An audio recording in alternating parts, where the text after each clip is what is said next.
There are moments in life when the universe stops playing fair and starts playing for keeps.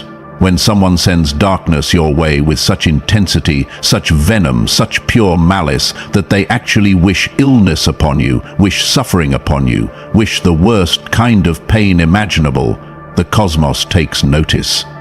And what happens next isn't coincidence. It's not random chance. It's the universe correcting itself in the most shocking, undeniable way possible. This is about real events happening right now to real people who thought their words carried no weight, who believed their hatred had no consequences, who assumed they could project death and disease onto someone else without the mirror turning back on them. If you've ever had someone wish genuine harm on you, if you've been the target of someone's darkest intentions, if you've felt the weight of another person's hatred pressing down on your life, this message is going to shake you to your core. Because what we're about to discuss isn't theory, it's documented reality happening in countless lives right now. People who cursed others are finding themselves living those very curses. Individuals who wished terminal illness on someone are receiving terminal diagnoses themselves. The sick irony, the absolute precision of how this unfolds, it's beyond comprehension.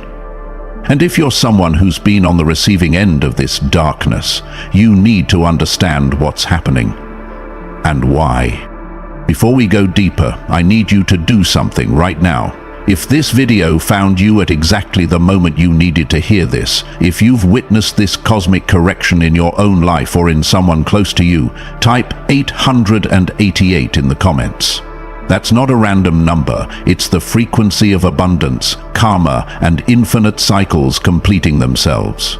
It's the universe's way of saying the loop is closing, the debt is being paid, the balance is being restored. And if you haven't subscribed yet, do it now, because what we're covering here goes beyond surface-level spirituality.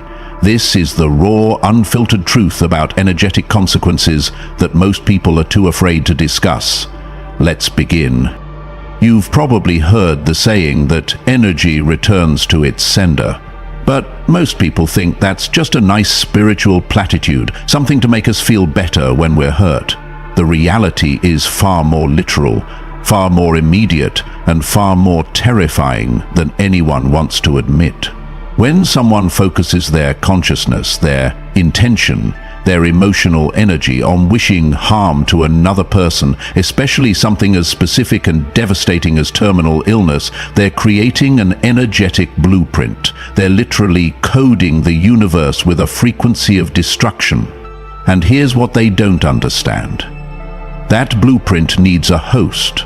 It needs somewhere to land. It needs a body to inhabit. However, most people assume that energy just shoots out into the void and attaches to whoever it's aimed at. But that's not how frequency works. Energy cannot attach to someone vibrating at a different frequency. If you're someone who's done the inner work, if you've cleared your consciousness, if you've maintained your energetic boundaries and spiritual practices, that dark energy hits an invisible shield. It cannot penetrate, it cannot stick, it cannot root itself in your field. So what happens to all that concentrated malice, all that focused hatred, all that specific intention for suffering? It has nowhere to go but back to the person who sent it. Not as a punishment from some external force, but as a natural law of physics. Energy returns to its point of origin when it cannot find a compatible frequency to latch onto. This is why you're seeing it happen in real time. The person who wished cancer on you, who spoke those words with genuine hatred, who visualized your suffering with satisfaction, they're now sitting in a doctor's office receiving the exact diagnosis they projected onto you. The individual who cursed your health, who said they hoped you'd suffer, who put that specific darkness into the universe, they're the ones experiencing it, and the precision is what shocks people. It's not just general misfortune or vague bad luck. It's the exact thing they wished on someone else, showing up in their own life with haunting accuracy. A woman wishes breast cancer on her ex-husband's new partner. 6 months later, she's diagnosed with stage 3 breast cancer. A man curses his former business associate with a terminal illness. Within a year, he's undergoing chemotherapy. The universe doesn't approximate, it mirrors exactly. The reason this feels so shocking is because we've been conditioned to think of karma as this slow, eventual thing that maybe happens someday in some vague future. But when the intention is that specific, when someone actually uses their words and thoughts to wish terminal illness on another person, the karmic return is swift and surgical. It's not about punishment from some judgmental force in the sky. It's about energetic mathematics. You send out a frequency. That frequency must complete its circuit. If it cannot land where you directed it, it completes the circuit by returning to you. This is happening right now, today, to people who thought their hatred was consequence-free. They're learning in the most brutal way possible that consciousness is creative, intention is powerful, and the universe keeps perfect books. Let's get specific about how this actually works, because understanding the mechanics makes it even more undeniable. When someone wishes harm on you, especially something as severe as life-threatening illness, they're doing more than just speaking words. They're creating a thought form, an energetic entity made of focused consciousness, emotion, and intention. In metaphysical terms, this is called a psychic attack or an energetic curse. It's real, it's measurable, and it has tangible effects. That thought form carries specific coding: the exact nature of the harm, the emotional charge behind it, the visual imagery they held while wishing it, and the sustained focus they gave it. All of that information is encoded into the energetic structure they've created. Now here's where it gets interesting. That energetic structure needs to land somewhere. It's like a virus looking for a host. It seeks out the person it was directed toward, following the energetic signature of their consciousness. But if that person has done any kind of spiritual protection work, if they meditate regularly, if they clear their energy field, if they maintain high-frequency states like gratitude or compassion, their energetic field is too dense for the attack to penetrate. Think of it like trying to infect a healthy immune system with a disease. The body recognizes the foreign invader and rejects it. The same thing happens energetically. Your consciousness recognizes the attack, and your field repels it automatically. But that thought form still exists. The person created it, gave it power, charged it with emotion and intention. It's a living, energetic entity now, floating in the etheric field, looking for somewhere to complete its purpose. And since energy always follows the path of least resistance, it returns to the person whose frequency matches it perfectly, the person who created it. They are vibrating at the exact frequency of hatred, malice, and destructive intention that the thought form was made from. So it naturally, effortlessly, inevitably returns to them and anchors in their field. Once anchored, it begins manifesting in physical reality. And because they coded it so specifically, because they visualized it in such detail, because they felt it so intensely, it manifests exactly as they designed it, except now in their own body. This is why the manifestations are so precise. The person who wished lung cancer is diagnosed with lung cancer. The individual who cursed someone with a brain tumor develops a brain tumor. The one who hoped someone would suffer with bone disease finds themselves with bone disease. It's not cosmic irony or poetic justice. It's energetic law functioning exactly as it's designed to. What you put out returns. What you create for others, you create for yourself. The universe doesn't judge these things as good or bad. It simply processes frequency and returns it to its source. The sick twist is that the person who sent the attack often has no idea why this is happening to them. They don't connect their diagnosis to the curse they sent months or years earlier. They think they're victims of random misfortune, never realizing they're experiencing the precise consequence of their own malicious intention. Beyond the physical manifestation, there's a psychological component that makes this even more devastating for the person who sent the curse. Once their attack fails to land on you and they see you thriving, healthy, successful, unbothered by their hatred, something breaks inside them. the cognitive dissonance becomes unbearable. They sent their most potent malice your way, and you're fine. Better than fine, you're flourishing. Meanwhile, their own life is falling apart. This creates a mental spiral that accelerates their downfall even faster than the energetic return alone would cause. They become obsessed with monitoring your life, checking your social media, asking mutual contacts about you, trying to find evidence that their curse worked. But all they see is you living well, achieving goals, radiating peace, completely unaffected by what they tried to do. This eats at them. It consumes them. The hatred they feel intensifies because not only did their attack fail, but you seem protected by something they can't understand or penetrate. This obsessive focus on you creates more negative energy, more dark intention, more malicious thought, and all of that continues to build up in their own energetic field like toxic sludge. They're essentially poisoning themselves with their own hatred, reinforcing the very frequency that's making them sick. The psychological torment becomes its own form of suffering, separate from the physical illness. They can't enjoy anything because they're consumed with the injustice of you being okay. They can't find peace because every moment of your happiness feels like a personal attack on them. They can't move forward because they're stuck in a loop of hatred and resentment that keeps getting stronger. And here's the cruelest part. Even if someone explains to them what's happening, even if they're told that their own malice is destroying them, they usually can't stop. The hatred has become who they are. It's their identity.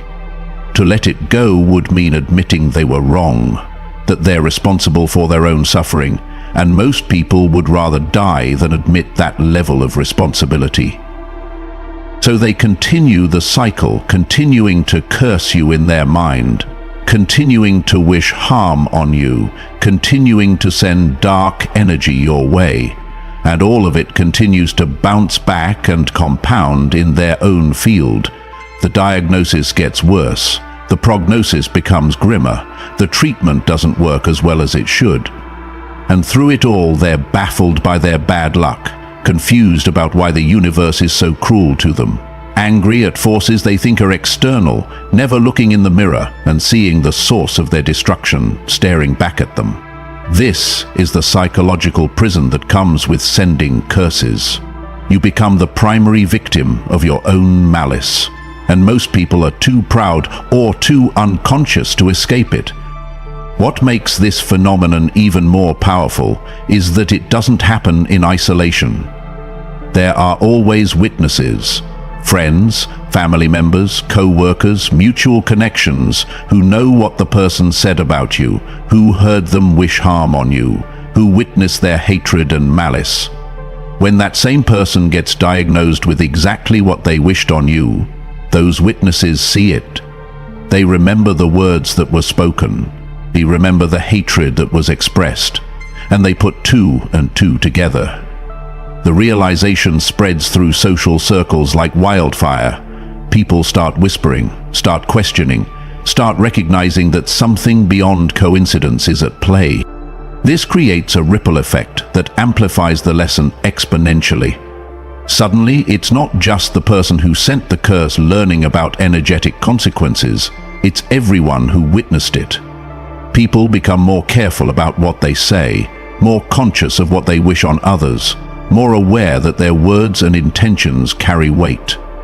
The story gets told and retold, becoming a cautionary tale that educates dozens, sometimes hundreds of people about the reality of energetic law. This is how consciousness evolves collectively, not through abstract philosophy, but through undeniable, real-world demonstrations that shake people out of their assumption that thoughts and words are meaningless. The person who got sick becomes an unwitting teacher, a living example of what happens when you weaponize your consciousness against another person. And here's what's fascinating. The witnesses often become protective of you. They see that you remained healthy while the person who cursed you got sick, and they interpret that as proof that you're protected, that you're aligned with something powerful. that you're not someone to mess with. This creates a shield of collective consciousness around you. People speak well of you, defend you in conversations, refuse to participate in gossip or attacks against you, not because you ask them to, but because they witnessed firsthand what happens to people who come at you with dark intentions. This is how your reputation strengthens even when people try to destroy it. Every failed attack, every returned curse, every person who wished you harm and ended up harming themselves becomes evidence that you operate under different rules. People stop viewing you as just another person they can treat carelessly. They start seeing you as someone who's connected to forces they don't understand. Someone whose energy field is too strong to penetrate. Someone who's genuinely protected by laws that transcend human manipulation. And that recognition creates a force field that prevents future attacks before they even begin. Most people won't even try to harm you once they've seen what happens to others who did. One of the most important aspects of this entire process is what you didn't do. You didn't curse them back. You didn't wish harm on them. You didn't engage in energetic warfare or try to retaliate. You simply continued living your life, maintaining your frequency, doing your inner work, staying in your integrity. And that non-reaction is precisely what allowed the natural laws to function perfectly. The moment you would have sent darkness back, you would have lowered your frequency to match theirs, and their attack could have landed. Your spiritual maturity, your refusal to fight fire with fire, is what kept you protected and ensured their malice returned to them. This is the power of walking away, of not engaging, of maintaining your peace regardless of what's being done to you. It's not weakness, it's not passivity, it's not letting people walk all over you. It's operating from such a high frequency that you're literally untouchable to lower frequency attacks. When someone sends darkness and you respond with light, or better yet with no response at all, you create an energetic vacuum. Their energy has nowhere to go, no conflict to feed off of, no reaction to sustain it, so it collapses back on itself, returning to sender with all the force they originally projected. People often ask if they should confront the person, if they should call them out, if they should warn them about what's coming. The answer is almost always no. Your silence is the most powerful response. Your thriving is the most devastating rebuttal. Your peace is the most profound victory. The universe doesn't need your help administering justice. In fact, your involvement would only delay or dilute the natural process by staying completely out of it, by not even acknowledging what they did. You allow the energetic laws to function with perfect precision. They get the full return of their energy with no interference, no dilution, no distraction. This also protects you, legally, socially, and emotionally. You never have to justify yourself, never have to defend yourself, never have to convince anyone of your innocence or their guilt. The universe handles all of that through undeniable physical manifestation. When they get sick with what they wished on you, no explanation is needed, no words are necessary. The situation speaks for itself with such clarity that even the most skeptical person can't deny what happened. Your non-reaction preserves your dignity, maintains your integrity, and allows natural law to teach the lesson far more effectively than any human confrontation could ever accomplish. Let's talk about timing, because this is where it gets eerily specific. The diagnosis doesn't come randomly. It doesn't happen decades later when the connection might be forgotten. It happens within a time frame that makes the connection undeniable. Sometimes it's weeks after they cursed you. Sometimes it's a few months. Occasionally it's a year or two. But it's always close enough that everyone involved can trace the line between their words and their diagnosis. The universe doesn't let enough time pass for people to forget or dismiss the connection. The lesson needs to be clear, immediate enough to be recognized as cause and effect. There's also a pattern in how the timing relates to your own life trajectory. Often the person gets diagnosed right when you're experiencing a major breakthrough, a significant success, or a powerful leveling up in your life. You get the promotion they said you'd never achieve, and they get diagnosed the same week. You heal from the trauma they contributed to, and they receive their diagnosis the same month. You find love after they wished you'd be alone forever, and suddenly they're sitting in an oncologist's office. The juxtaposition is so stark, so perfectly timed, that it removes any possibility of writing it off as random chance. This synchronistic timing serves multiple purposes. First, it demonstrates that your rising triggered their falling. Your frequency elevation created such a contrast with their low frequency that the energetic return accelerated. Second, it shows you definitively that you're protected, that your path is cleared, that obstacles are removed exactly when you need them to be. Third, it provides closure without you having to seek it. You're not wondering when or if they'll face consequences. You're seeing it happen in real time as you're stepping into your power. The universe times these things to maximize both the lesson for them and the confirmation for you. People also notice that the severity of the diagnosis often matches the intensity of the hatred. Someone who casually wished you unwell might experience a health scare that resolves, but someone who deeply, consistently, maliciously wished terminal illness on you, who visualized your death, who felt satisfaction imagining your suffering, they get the full force of that intention returned. The cancer is aggressive. The prognosis is poor. The treatment is difficult. It's proportional to what they sent. This proportionality is another piece of evidence that this isn't random bad health luck. It's precise, energetic mathematics. What you send out is what you get back, in equal or greater measure. Here's the tragic part that makes this entire situation even more profound. This diagnosis, as devastating as it is, could be their wake-up call.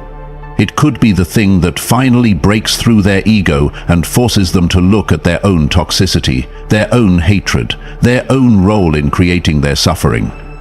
Some people do wake up. They have a moment of clarity where they realize the connection between their malice and their illness. They reach out with genuine apology. They take responsibility. They do the inner work to clear the hatred from their consciousness. And when that happens, sometimes miraculously, their condition improves beyond medical explanation. The same energetic laws that made them sick can facilitate healing once they transform the frequency that created the illness. But most people don't choose this path. Most people remain in victim consciousness even when they're literally experiencing the consequences of their own actions. They blame genetics, bad luck, environmental factors, other people's stress on them, anything except their own toxic consciousness. They continue to hate you even from their hospital bed, even during chemotherapy, even when they're dying. The hatred is so deeply rooted that they'd rather die with it than let it go and potentially live. This is the ultimate tragedy. The universe handed them a harsh lesson with a built-in escape route. Take responsibility. Transform your consciousness, clear the hatred, and you might clear the disease. But pride, ego, and unconsciousness keep them locked in the pattern until it's too late. If they do choose transformation, if they genuinely do the work, something interesting happens. They often develop a completely different relationship with you. Not necessarily friendship or closeness, but a deep respect. Sometimes even gratitude. They recognize that you were never their enemy, that they created their own hell, and that your presence in their life was actually an opportunity for growth. They rejected until forced to confront it. Some people in this position become advocates, sharing their story as a cautionary tale, warning others not to send hatred because they learned firsthand where it leads. These redemption stories are rare, but powerful when they happen. However, you should never wait for or expect their transformation. Your healing, your peace, your life trajectory is not dependent on whether they wake up or not. Some people are meant to be cautionary tales, not redemption stories.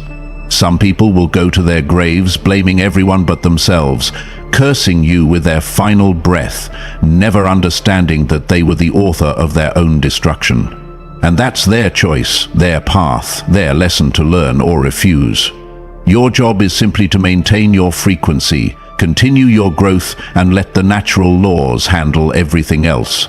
Whether they transform or not, the lesson has been taught, the consequence has been delivered, and the universe's books are balanced. Now that you understand how this works, how do you protect yourself from future attacks?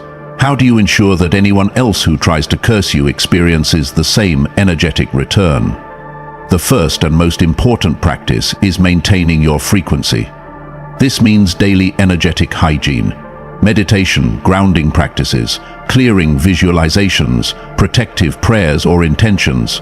Think of it like brushing your teeth. You don't do it once and consider yourself protected forever. You do it consistently because you're constantly exposed to energies throughout your day. The stronger and clearer your field, the more impenetrable it becomes to external attacks.